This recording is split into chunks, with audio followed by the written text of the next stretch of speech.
afternoon. Welcome. This is Jamb here. 2014 government pass question. Question number 16 says the officer responsible for announcing the result of an election is known as dash.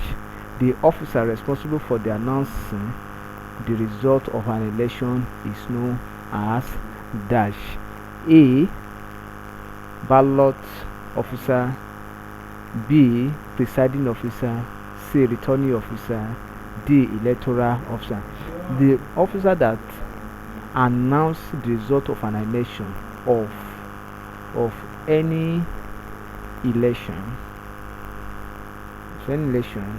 is known as that. So it is known as returning officer. It is known as returning officer. So option C is correct. Kindly subscribe for more videos.